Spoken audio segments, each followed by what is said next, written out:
toca ahora el turno de recibir a el maestro Andrés Felipe Giraldo Dávila con el tema Las tendencias en las relaciones públicas. El maestro Andrés Felipe Giraldo nació en Armenia, provincia de Colombia, e hizo sus estudios en la licenciatura de Comunicación Social y Periodismo en la Universidad de La Sabana, Colombia. Obtuvo su maestría en Ciencias Políticas en la Pontificia Universidad Javeriana. En la actualidad, trabaja en su tesis para obtener el grado de doctor en comunicación por la Universidad Complutense de Madrid. En la Universidad de Medellín, imparte la docencia en diferentes áreas de la comunicación y las relaciones públicas. Es miembro de la Asociación Latinoamericana de Carreras Universitarias de Relaciones Públicas, ALCAUR, y del Centro Colombiano de Comunicación Organizacional y Relaciones Públicas, el CECORP. Imparte conferencias a nivel nacional e internacional. Recibamos, pues, al maestro Andrés Felipe Giraldo Dávila. Bienvenido.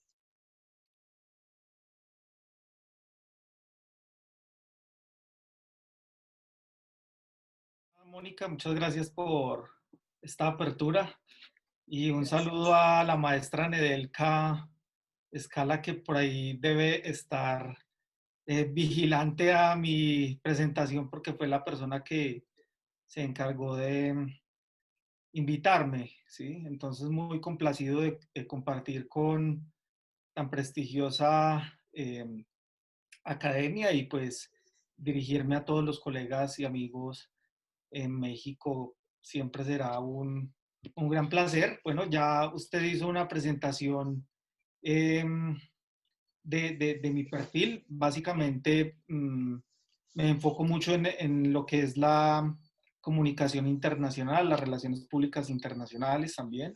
Ese es como mi foco de estudio y pues quería compartirles algo de lo que se puede denominar tendencias, ¿no? Hablar de tendencias en un escenario como el actual, pues todavía más que ser unas verdades absolutas, lo que nos da es como unas orientaciones también de hacia dónde va este tema de la comunicación, las relaciones públicas, las empresas, el entorno corporativo, los desafíos que tienen eh, este ámbito corporativo en eh, el eje de la pospandemia, si se puede hablar de pospandemia, cuando todavía ni siquiera sabemos qué es el COVID-19. ¿Sí? Entonces, doy algunas pinceladas, pueden ser discutidas, eh, y la idea es que podamos entonces hacer un panel al final, o si hay alguna eh, inquietud que me la puedan formular en el intermedio de mi intervención, pues no hay ningún inconveniente. Me gustaría saber, Mónica, con qué tiempo cuento para hacer la exposición. Sí, tendríamos 40 minutos.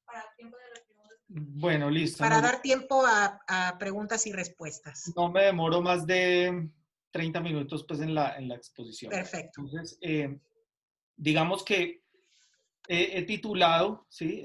Comunicación digital y tendencias de relaciones públicas, PR Trend, que es como algo muy ligado a lo que es la digicomunicación y la automatización como un elemento en el cual se busca reemplazar las funciones del hombre, ¿sí? Un desafío muy marcado que tenemos ahora en esta sociedad ya no líquida, sino que la llamo yo o la denomino una sociedad gaseosa, ¿sí? Acudiendo un poco a los términos de Bauman de modernidad líquida.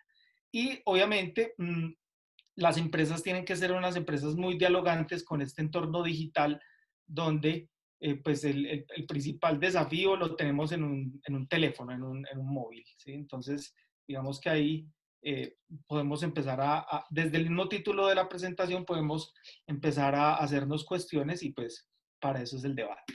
Vamos a hacer un zoom a lo que es, digamos, el entorno global. Estamos frente a un estado incapaz, estamos pidiéndole mucho, demandándole mucho al Estado, ¿sí? El Estado se convierte en muy grande para resolver asuntos muy pequeños del ciudadano y se convierte en un actor muy pequeño para resolver los asuntos globales. Digamos que está en ese sándwich eh, de vulnerabilidad y de incapacidad, ¿sí? Y eso lo que nos permite es indagar un poco acerca de la democracia muy asediada, se le demanda mucho a la democracia y más en América Latina, donde esas demandas a la democracia originan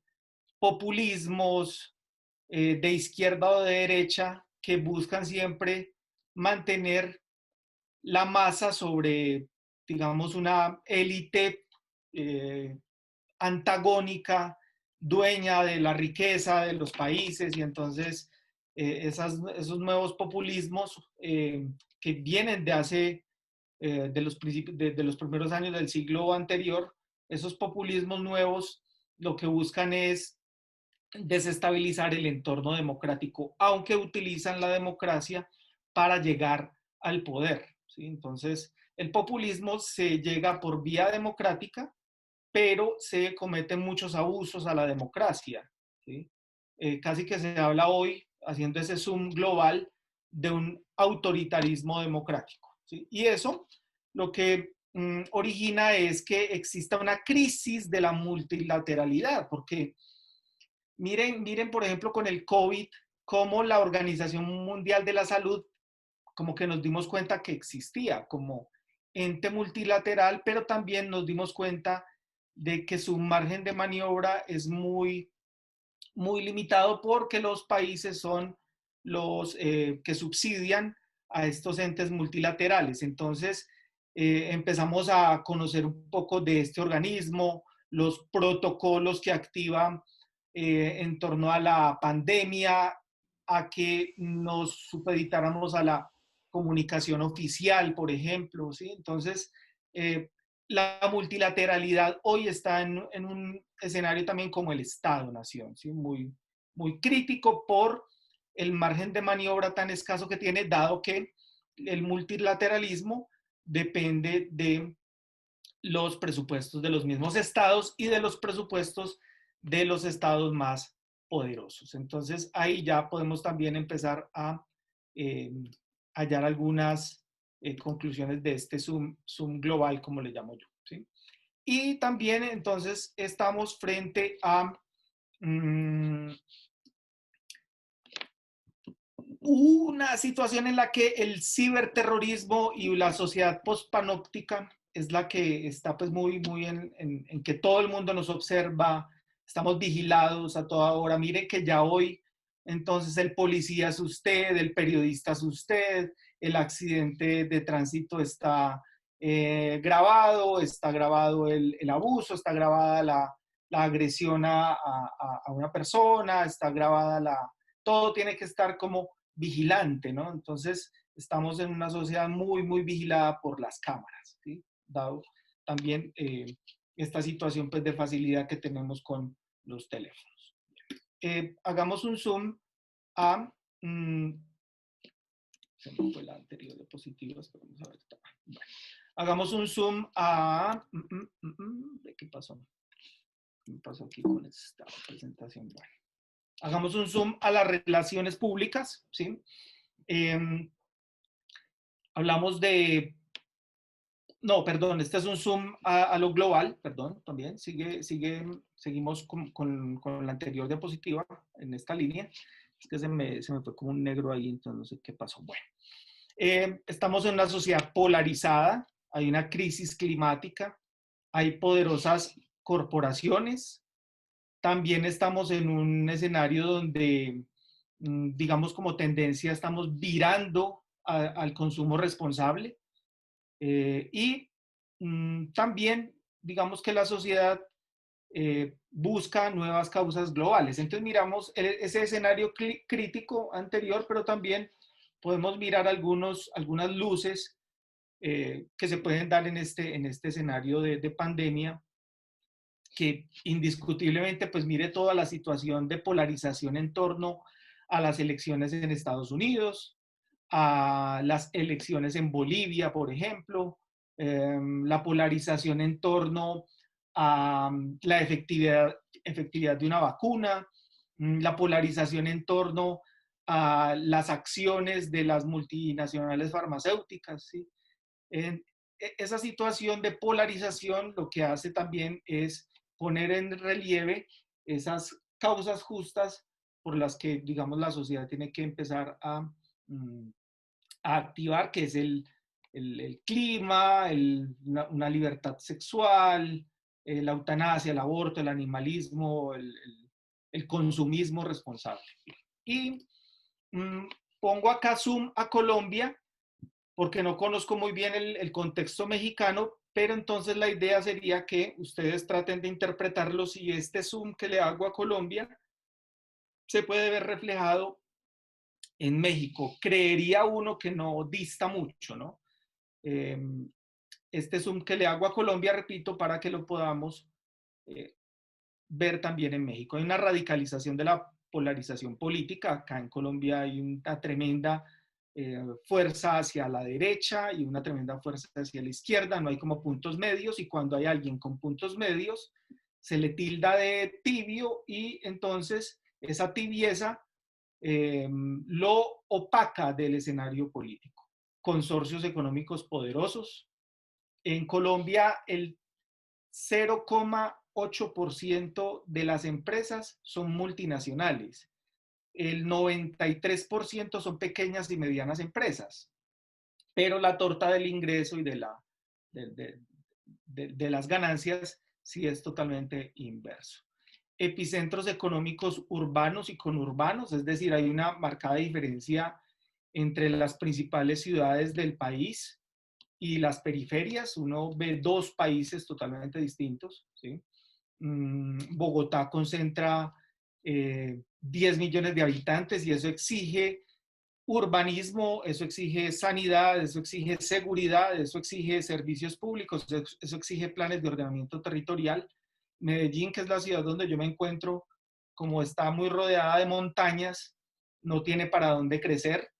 Entonces se está creando una segunda ciudad, un segundo piso, como le llaman acá. Bueno, y pues imagínense el DF, en México, en el DF, cabe todo Colombia, ¿sí? Entonces me imagino que el conurbanismo exige mucho las relaciones que hay entre gobierno y ciudadanos por todas las demandas que hay. No sé el tema de Guadalajara, cuántos habitantes tenga Guadalajara, no alcancé a consultarlo, pero debe estar por ahí, si alguien me lo quiere decir. Son alrededor de 6, 7 millones de habitantes en toda la zona metropolitana. La metropolitana, o sea, sí, muy parecido a Medellín, o sea que hay una conexión. La segunda ciudad, me imagino que es la segunda ciudad. Y la Ciudad de México son las tres capitales principales. Ok, listo. Eso lo que hace es que hay una ruralidad rezagada. Se hablan de imaginarios rurales versus imaginarios urbanos, una sociedad elitista, corrupción y relajamiento moral, ¿sí? La institucionalidad cuestionada por el Estado y medios de comunicación en crisis. Aquí hay unas oportunidades tremendas de mejora, de posibilidades, ante todo de construir una democracia desde lo digital. Se puede construir una democracia más participativa desde estos puntos, una vigilancia también que se puede hacer desde distintas plataformas. Bueno, y hagámosle un zoom a las relaciones públicas. Vemos que las organizaciones le apuestan a una responsabilidad social, ¿sí? Digamos que esto apunta un poco a que siempre las empresas van a estar como en esa esfera de lo privado, pero muchas veces hacen presencia en pueblos muy apartados, y la empresa se convierte en el Estado, en la organización social, en la educación. Entonces las empresas tienen esa responsabilidad entre más apartado esté de un entorno urbano. Y las empresas también se encargan a través de la responsabilidad social corporativa de apalancar temas como sostenibilidad, apoyo a la comunidad, trabajo con los colaboradores, y eso me parece muy importante que las empresas le apuesten a esa incorporación de los distintos stakeholders. Por otro lado, las entidades del Estado siempre van a estar en una controversia tremenda, y pues uno diría que en una tercera medida los medios de comunicación están viviendo una crisis, pero no el periodismo. ¿Sí? Yo pensaría que los medios de comunicación mmm, viven una crisis como empresa de medios, ¿sí? Pero lo digital está dándole paso a los contenidos. Ya ahí depende mucho de empezar a trabajar temas como la calidad de los contenidos, las firmas reconocidas, digamos, la credibilidad que tiene una persona que antes trabajaba en un medio, pero por la crisis se fue de ese medio y entonces armó su página y por sus seguidores, entonces empieza a monetizar. Pero yo diría que es ese triángulo, Estado, empresas y medios, que están en ese tridente, y las relaciones públicas tienen un papel fundamental para acercarse a los distintos públicos o la identificación de los públicos, porque las entidades pueden ver en el público al ciudadano, la empresa ve al público en el cliente o consumidor, y los medios ven al público como una audiencia crítica o una audiencia permeable también o manipulable. Esto es como un zoom para poder entrar de pronto a este tema de lo que es la transformación digital, ¿sí? En donde estamos en una época de innovaciones, y ese entorno digital crea espacios muy importantes para el ámbito organizativo. La organización, bien sea pública, privada, social, mediática, tiene que ver en la innovación una posibilidad de transformar eh, ese contenido, ese producto, ese servicio social, ese contenido para un público un poco más crítico, aunque yo diría que la criticidad del público también está a expensas de la enorme manipulación también que tiene el público. Y yo diría que desde el ámbito corporativo, desde lo privado, la empresa tiene que vigilar tanto a sus clientes como al negocio, entonces tiene que haber ese equilibrio, ¿sí? Y indiscutiblemente en lo digital para la empresa, digamos que transforma totalmente su estrategia, su cultura, los procesos, ¿sí? Eso es muy importante para analizarlo desde el ecosistema digital, cómo la empresa tiene que transformar totalmente. Vamos a meterle un poco de teoría, no voy a quedarme mucho acá en este punto. Digamos, en un artículo que publiqué con una colega de la Universidad de Medellín, acá está la referencia teórica, está en una revista que se llama Palabra Clave. Aquí digamos que empezamos a hacer una pincelada de cómo se vivía la ecología de los medios, cómo a partir de lo que dice Octavio Islas, de lo que habla un poco McLuhan, Scolari, ¿sí? Cómo se ve ese ecosistema de los medios, cómo se modela. Y en este primer, digamos, modelo digital de comunicación, vemos que, ante todo, la audiencia se está convirtiendo en alguien que percibe un mensaje, pero también construye un mensaje. Entonces, la audiencia en sí misma es un perceptor, ya no es un solo receptor de información, sino que es perceptor, y eso cambia totalmente la estrategia de cualquier organización, ¿sí? Al entender que la audiencia hoy es una audiencia que percibe, es decir, recibe un mensaje, pero puede replicar, puede generar otros mensajes, puede construir otros contenidos. Allí es muy importante entender este concepto para poder diseñar estrategias desde el Estado, desde lo corporativo, desde los medios de comunicación, ¿sí? Y también entender que hoy la ubicuidad es local, es decir, yo puedo hoy desde Medellín darme cuenta de una manera más fácil lo que está pasando en Irán o en Israel o en Estados Unidos que lo que está pasando aquí en mi vecindario. Es mucho más proclive el hecho de yo entender lo que está pasando en un escenario global, desconociendo lo que pasa en mi unidad. Ni siquiera conozco a mis vecinos, pero sí sé cuál es el resultado electoral en los Estados Unidos, o sé que se acaba de morir Dios, ¿sí? Y entonces Maradona como un fenómeno global y desconozco quién es el que habita al lado de mi casa. Digamos, esa ubicuidad es producto también de una digitalización de esos ambientes, ¿sí? Entonces yo sé más fácil lo que pasa en Argentina que lo que está pasando en mi barrio.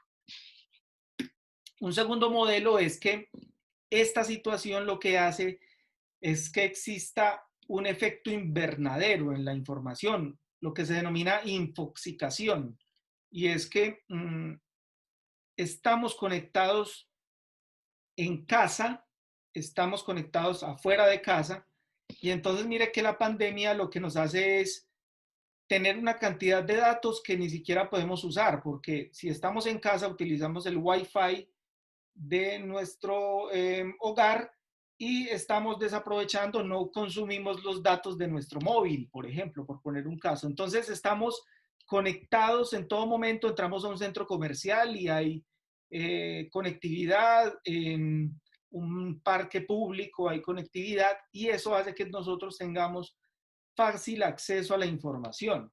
Ahora bien, tener fácil acceso a la información no significa que yo esté construyendo conocimiento, que yo esté construyendo la verdad, que yo esté construyendo participación o que yo simplemente esté haciendo una gestión con ese conocimiento. Muchas de las veces, esta información se recibe muy rápido, es un contenido que está disponible a todo momento, rápido, las redes, la comunicación fácil, rápida, ágil, da la sensación de que estamos informados, no sé de qué, pero de una u otra forma eso también lo que hace es saturar el ecosistema. Entonces aquí lo que se vive es un proceso igual a los rayos de sol que ingresan, pero no salen y eso genera lluvia ácida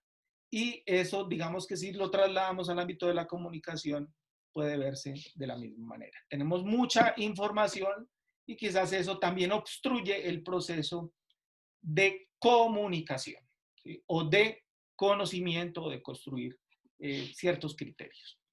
También puede ser muy discutible, obviamente, ¿sí? Porque digamos que la idea es que ahora los contenidos sean de calidad. Por eso, digamos que acá es clave para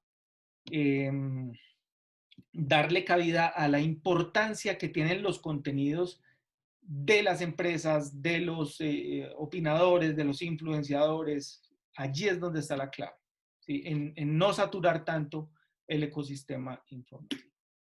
Y por último, pues espero que todos hayan conocido el mapa de un metro, de un metropolitano, ¿sí? Cuando uno llega a una ciudad, lo primero que pide es el mapa del metro y así podríamos ver el mundo, ¿sí? Un mundo conectado desde la globalización como la estación central, ¿sí?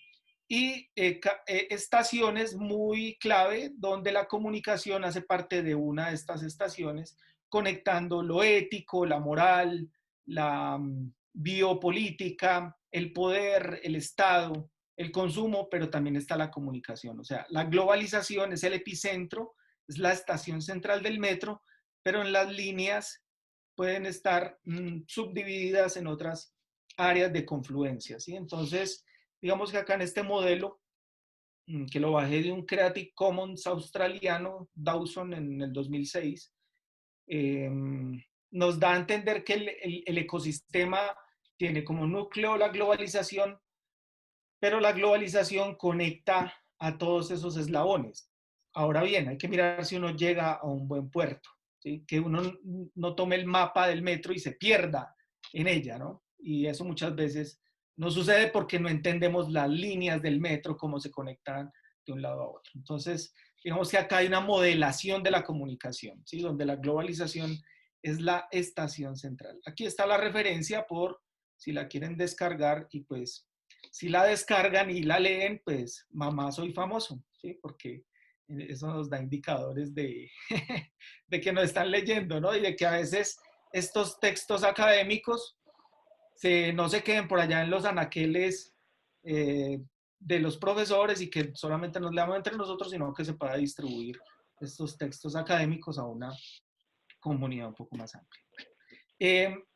Digamos que voy a compartir algunas, digamos, condiciones de lo que es la información digital, ¿sí? Hay que mirar la que es amplia, abstracta, confusa, ¿sí? Entonces podemos mirar algunos temas. La estrategia digital, es decir, el ecosistema digital debe hacer parte de la cultura de cualquier organización, pública, privada, social, mediática, ¿sí? La capacitación digital.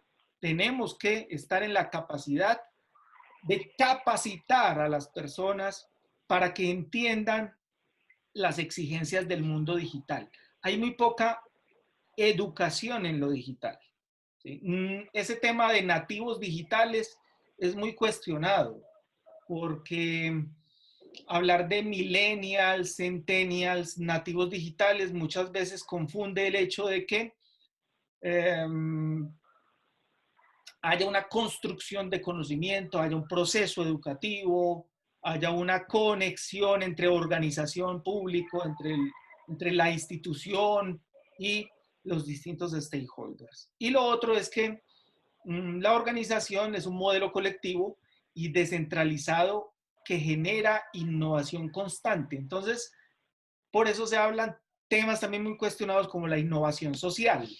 La innovación social, pienso más que es un neologismo, un término ahí acomodado como para que funcione, ¿sí? Pero digamos que la digitalización puede generar unos procesos de transformación en lo social, no sé si una reducción fuerte de la pobreza, pero puede incluirlo en educación, puede incluirlo en información, puede incluirlo en servicio al cliente, puede incluirlo en conectividad, en que conozca la ciudad, en que exploren un mapa, ¿sí? Pero hay que mirar hasta qué punto, bueno, a hacer un negocio en una pequeña y mediana empresa, eso puede generar procesos de innovación social desde lo digital. Y siempre hay que medir, eh, digamos, los datos hoy son como el oro negro, como el petróleo en su momento, ¿sí? O como el oro hace 100 años, ¿sí? Donde hoy los datos son una mina inagotable de estrategias desde el Estado, desde los medios, desde la publicidad, desde las organizaciones, desde los influenciadores, desde el político, en fin. O sea, la ciencia de los datos es un asunto que llegó para quedarse. Puede construir democracia, sí, puede también manipular y ante todo es una fuente para la vigilancia, que fue el término que utilicé al principio de la exposición. Y digamos, voy a pasarme acá para hablar de 15 tendencias y con esto podría ya abrir la discusión y es lo siguiente. Una, los contenidos tendrán que ser más gestionados. Hoy vivimos en una sociedad donde el contenido hay que ponerlo en circulación y no esperar que llegue la audiencia a consumirlo. En segunda instancia, todas las líneas de la comunicación tendrán el apellido digital. O sea, hoy el apellido más común es lo digital. Cultura digital, comunicación corporativa digital, protocolo digital, medios digitales, periodismo digital, fiestas online, conciertos online, democracia online, todo tiene el apellido digital o online. Pues.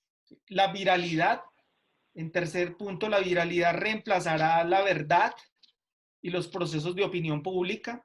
Es decir, lo viral, la viralidad. Hace poco vendieron un medio de comunicación de mucho prestigio en Colombia. Se llama Publicaciones Semana. Se lo vendieron a un banquero el banquero acabó con todos los dinosaurios que le dieron credibilidad, perdónenme el término, ¿no? Pero, digamos, sacó una cantidad de personas que llevaban 20, 30 años en ese medio, acabó muchas publicaciones, la concentró en una y le dio un vuelco a lo digital, y lo que decía ese empresario de apellido Gilinski era que lo más importante para los nuevos medios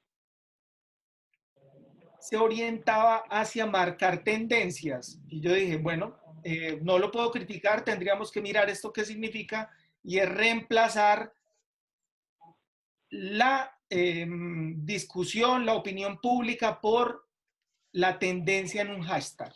Bueno, ahí hay un asunto que tenemos que empezar a cuestionar.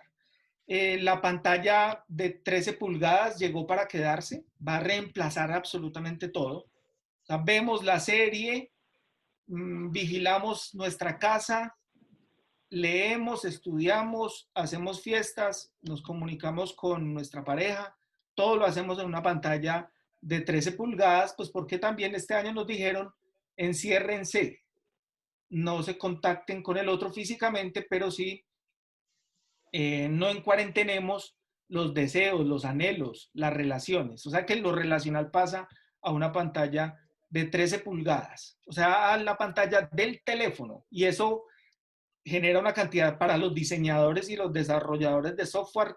También les exigió mucho adaptar todos los contenidos a ese tamaño. Bueno, y en una quinta tendencia pasamos del Big Data al microdato, porque una persona es una audiencia. Entonces una persona vota, una persona consume, una persona va a la urna a depositar su voto. Es más, ya lo puede hacer digitalmente, ¿sí? Entonces, una persona es un microdato, una persona es una fuente de consumo, es una fuente de elección. Tú en WhatsApp dices una palabra y ya te está saliendo en Instagram información, contenidos de esa palabra que pronunciaste en un chat de grupo, por ejemplo, ¿sí? Entonces, es impresionante cómo te hacen ese seguimiento del dato, del microdato. Una persona es un dato. Mire hoy en el Black Friday, si ustedes han explorado, digamos, hoy en Instagram, y si te metes a buscar algo para comprar, no sé, ropa interior, te sale ahí mismo las competencias que ofrecen también ropa interior. En el caso mío, compré un casco de ciclismo y me empezaron a llegar información de todas las marcas de ciclismo. Entonces, una persona es una audiencia para las marcas, para los gobiernos.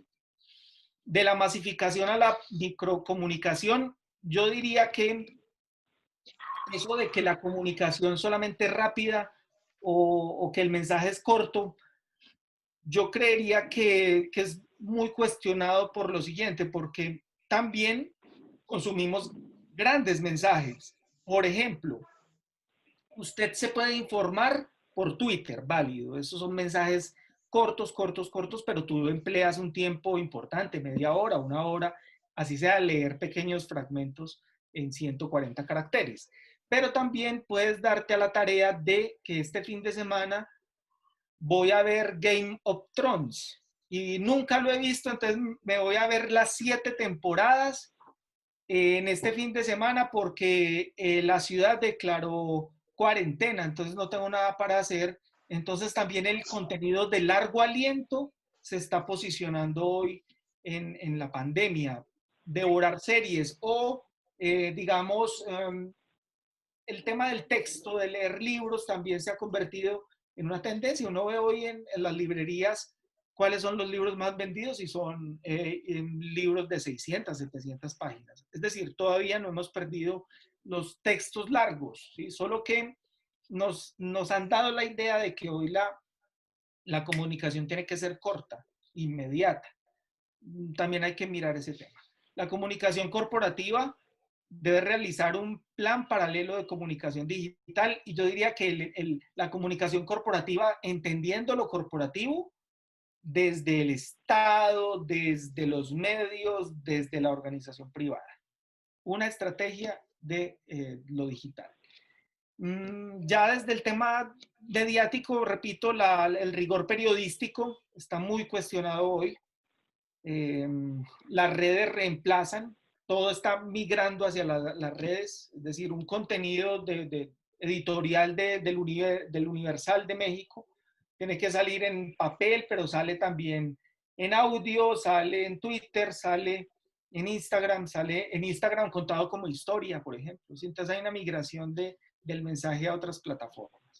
Bueno, en el numeral 9 hay algo muy interesante, y es que los contenidos van a marcar diferencia. Es decir, si son gratis, si son reducidos, pueden pauperizar en el sentido de construir un conocimiento, de generar cierta identificación. Pauperizar es como, puede ser entorpecer, obnubilar, impedir que la gente razone o razone de manera arbitraria. Bueno, en fin, el contenido corto puede marcar la diferencia, pero también el contenido especializado es que uno quiere un poco más, y precisamente es donde está la clave. Comprar contenido más especializado. Estamos, digamos, buscando esa segmentación de públicos. No estoy diciendo que si nosotros no compramos contenido nos vamos a embrutecer, no. Lo que estoy diciendo es que hay una pauperización de los contenidos cuando son gratis o se reproducen en cadena tan fuerte, tan marcada, tan inundada, que genera ese efecto invernadero. A eso me refiero con pauperización. No es que seamos brutos por consumir contenidos gratuitos, no, sino que estamos desinfoxicados. Podemos migrar hacia la monetización pagando contenidos de alta calidad. Ese es, digamos, el próximo paso que hay que dar. Ya se está dando. El País de Madrid está en una era muy fuerte de aumento de suscriptores, por ejemplo, ¿sí? O el New York Times le apostó a un acceso a sus contenidos muy baratos, $1 al mes, ¿sí? Entonces la teoría de la cola larga, ¿no? Darlo más barato, pero darlo de manera masiva, ¿sí? Y también vamos a pasar a una sociedad del video más ágil, más segmentada.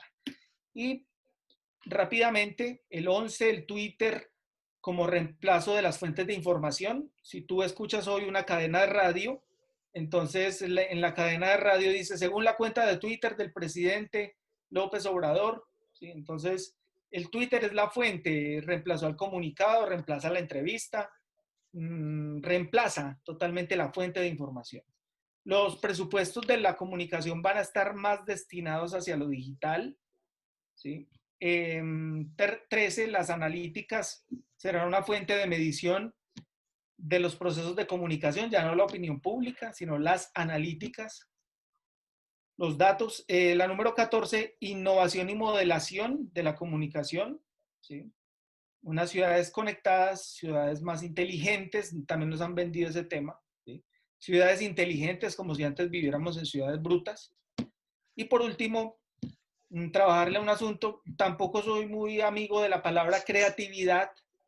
A veces la creatividad, y lo digo porque soy docente, la creatividad a veces nos lleva a una ludopatización, como si el contenido duro no fuera importante, no fuera algo que una sociedad tan gaseosa, no tan líquida, sino tan gaseosa, está siempre expuesta como a que seamos unos saltimbanquis creativos para poder llegar con contenidos más, de una manera más ágil a los chicos ante todo. Bueno, pero aquí hay un tema más fuerte, y es que creatividad y generación de contenidos van a marcar la pauta y lo multicanal. Un contenido por muchos canales, ¿sí? Y no muchos canales, digamos, al servicio de un solo contenido, sino que ese contenido tiene que producirse con lenguajes muy distintos dependiendo del canal al que se quiere llegar.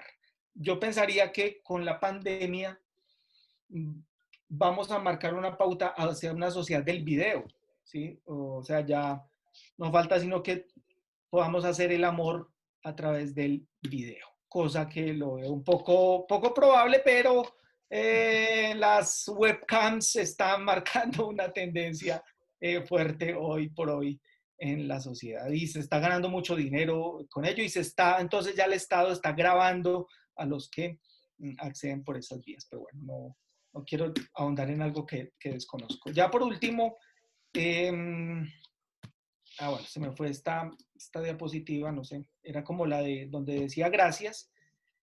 Vamos a ver si la reduzco y se puede de pronto verse acá reflejada. Sí, estamos acá. Vamos a ver. Sí, aquí ya, a ver si se ve. Bueno, no se ve, entonces la voy a descompartir aquí y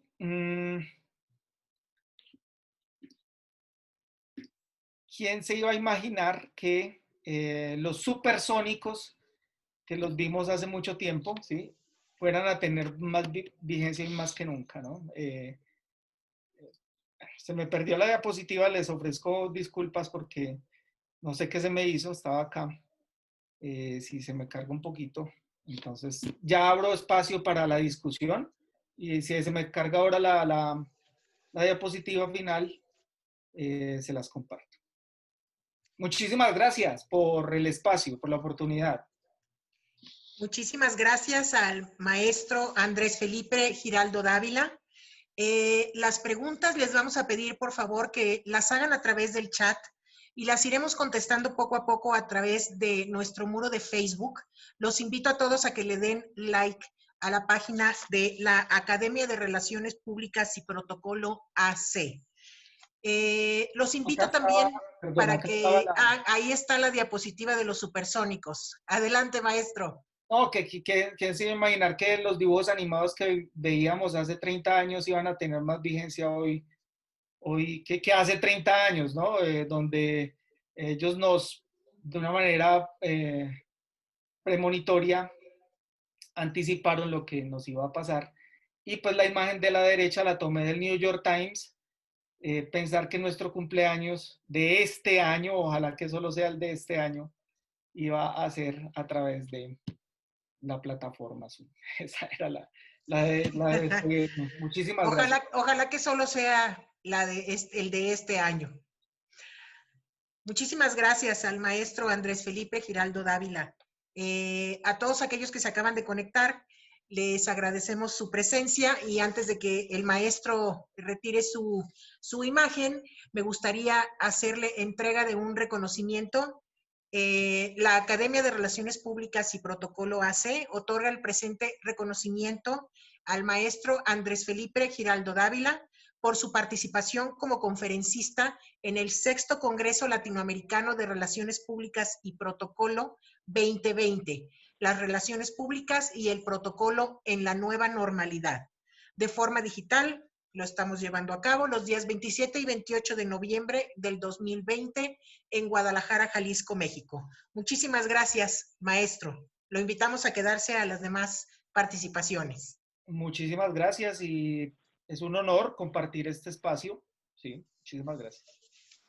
Gracias a ustedes.